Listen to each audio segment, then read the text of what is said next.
I'm Joe Potter, and this is the Vintage Underground. I thought I'd take a little bit different tact today and kind of show you what it takes to do this. It takes a lot of room, a lot of space to do what we do. And I thought I'd just go through our various spaces and kind of how the equipment and the cars are placed in that and give you a feel for what it actually takes to do this at this size. I think we're currently 26 people, and we occupy 39,000 square feet. We do classic restorations, have for many years. We do bespoke builds. We do EV builds, electric vehicle builds. We have a full media department. Of course, the offices and support staff. And again, all that just takes a lot of room, and it's pretty varied. So we have a lot of different skill sets and equipment that have to live in the same area. And so I thought I'd walk you through today and show you what that is, and at least for us, how that flows and works. So this is our showroom, and in the list of things that we do, I didn't list that we sold cars. It's not a mainstay. It's not something we do a lot of. We use this space to showcase some of our work and also to sell some of our clients' cars. If they're ready to move into something else, we'll help them move it, and that's what we use this space for. This is our EV build area. We keep this isolated from the normal operation, and the reason we do that is it requires a little bit of a cleaner environment than your standard restoration and build area. It also has a safety element built in, and that is we're dealing with these a lot of batteries, and it has a lot of potential for things to go wrong that doesn't mix well with the normal build and restoration area. So we have to do some things here for safety that makes it worthwhile to isolate the space. So this replaces the internal combustion engine, the transmission, the driveline, the rear end, all that in this structure here. So it's pretty cool. So we do a lot of fabrication, design, and engineering for that. We don't do EV conversions, we do builds, and it's an engineered build, which is it's a pretty dramatically different way to go at it. But it also adds the element of a lot of CAD and engineering design, and getting into things like 3D printers and a lot of CNC work to create componentry to get this done. And this is upholstery. And this is another one that is really worthwhile keeping away from the normal restoration process, especially like body and paint, where there's a lot of dust and chemicals. And you get into we're doing some heavy restoration work and welding and that kind of stuff. So this is another area that really is nice to have isolated. So we do mostly our own work. Damn near 100% of it is just our own internal builds. A lot of those are full restorations. A lot of those, some of them we're doing partial rebuilds and that kind of stuff. So almost a fully in-house operation. This one is actually the number 2 E-type coupe we're doing right now for an electric build. Anything that's missing on the interior we make, and that's true of almost anything on a car like this, these handmade, very low production cars, we end up making a lot of stuff, and on the interior we have to have the capability to produce wood pieces and wood structure and veneers and backings and panels out of either out of wood or alloy, and we have to create all that stuff.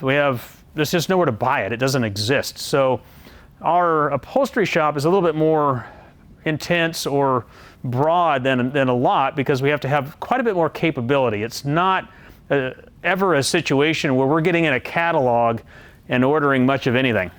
We order raw materials, upholsteries and leathers and vinyls and whatever we're using, but we're creating almost everything. We buy very little. All right, that's this building. An eclectic mix with our showroom, our offices, the electric vehicle builds, and upholstery. The common thread there is that those processes require the cleanest areas, and so this building is definitely our cleanest building, and that's why these varied departments are in here.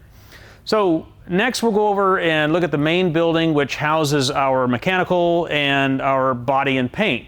This space is definitely our largest. This is the mechanical room that we're in right now. There's a lot of technicians in here, a lot of cars, and a lot of parts. And like I say, it takes a lot of room to do this. So cars are coming apart in here and they're going together. Okay, we're over to another section of the building. This is Fabian's station. Over here he's taking apart a Alfa Berlina TI. He is also doing final assembly on a Mercedes 190 that was a full restoration and full build. At the same time, we're doing some repair work on a 330 Ferrari, some repair work on a smallmouth Triumph TR3. And so this again is real typical of this scenario. We have multiple things going down and coming back up at the same time. We have to be able to jump back and forth. And that takes a whole lot of space and a whole lot of organization to pull that off, that all the parts are coordinated so that when the technician needs them, they can go to them and they know right where they're at. So, all right, let's head over here. All right, what's behind me here is our fabrication area. We have to make a lot of stuff. So we do a lot of machining, we do 3D printing, we do CNC work.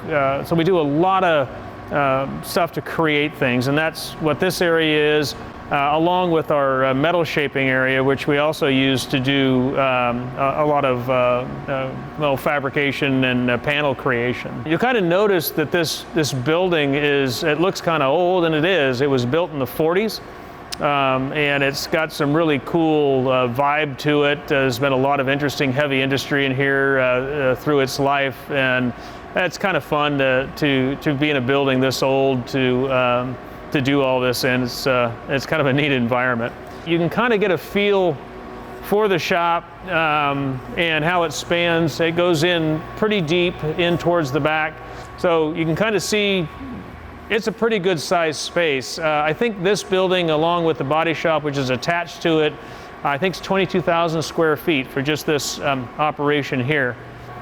And there's some very cool old wood, big wood beams and stuff that are part of this building that really makes it pretty cool. And this is the paint and body shop. It is attached to the mechanical building with a pass-through doorway, not open to it. Body shops are dust, and it's something that really can contaminate a shop. So we keep it physically separated. And we also, you can kind of see here in this building, we keep the spaces separated by these tall curtains. All that's done for dust control, to keep it from migrating everywhere. It's a real contaminant. We especially don't want it on the mechanical side. Once body's done and we have paint and it's cut and the car is ready, it then transfers over to the mechanical side to be assembled. So it's nice having the two departments right next to each other, but it's also really nice having them physically separated so we don't cross-contaminate. So I'll show you a little bit what's going on back in here. Right down here, that is a AC Asica, and it is just finishing up metalwork. So it's not into body yet. So there's a lot of metal finishing going on, and that's kind of the extent of what will happen here. If there's any heavier stuff where we're welding and creating panels and stuff, that'll happen over in the fab area. But as far as finish work, just before we do body work, we'll do that in this space as well. So you'll see instances like this where a car is just in raw metal, and that's getting ready for body. Okay, this is our paint booth. So this is pretty simple, but it works really well for us, and we just have the one booth, but we just don't paint that often. It's just the end of a pretty long process. Okay, just a couple more corners to go. One of those is the wood room. And when you get into coach-built cars, a lot of pre-war coach-built cars and a few post-war, The body's actually made out of wood and the metal caps over that, so we have to have the ability to deal with wood in that scenario. This is another corner, and this is metal shaping, so the big yoder and the hammers and the English wheel for shaping panels as mostly as part of an exterior body panel, but we also use this a lot making unique shapes, whatever battery boxes or anything else that happens to be damaged or missing on a car. So this is a pretty critical part of being able to create things that don't exist. This is the third part in our series for our buildings and what it takes to do this. And this is certainly the least interesting one. It's basically just storage. It takes a lot of space to do this. I know I keep saying that, but it's one of the key elements of doing restoration work. It takes a lot of room. So that's what this is. This is completely storage, except for this little space right here. And years past, I always had a space in the shop where I did my work, and as we've gotten bigger and bigger, I kind of got pushed off the floor. So this is my little space over here in the storage building where I do my work. I'm prepping cars for the season. We participate in a lot of rallies and events, and so I'm prepping these cars as spring approaches. So let's go take a look at the rest of the shop. So really interesting and eclectic, weird mix of what's here. This is a little Fairthorpe Electron. We haven't done anything to it. This is how it came to us. We'll be doing kind of a light restoration, some mechanical work, full body, and paint and coming back up, but it's waiting in line, so it's sitting over here. A little MGA twin cam. This was a done car that we rebuilt the motor. It had an engine failure on a tour last season, and so we rebuilt the motor over the winter. And this is one that's over here where I'm just doing finish work and tuning, putting some miles on it. He's going to do tours again this season, so I want to get some miles on it and really prove it out. These engines have a history or a reputation for killing themselves, and this one did. So you want to make sure they're really sorted. They're not cheap to build. Couple of alphas. This is a full build that we are doing all of the electrical and setup work on it. So we get a lot of work like that. It'll come to us for things that either the owner or other shops don't want to do. This one is a little E-type Jag, Series 1 coupe. It was a reasonably restored car, not to a high level, but really nice driver. We didn't build it. It wasn't our build or anything, and the motor failed. So we're building that. So we don't need the car. We've got the engine and trans out, and we're building that now. So no reason for that to take up space on the floor. So it'll sit here. Another Alpha, doing engine work, engine out. A little Lancia Appia. We're doing some mechanical work on, waiting in line. This is a Jag E-Type. This is a Series 2 2+2 coupe. This is a little Maserati 350S doing an engine, and this is not a real one, it's a replica. It's actually was handmade in Argentina. Really, actually, very cool car, but it is not a real one, but it's pretty damn close and it's pretty cool. Well, that's it. Do appreciate y'all, and please do like and subscribe, and see you on the next one.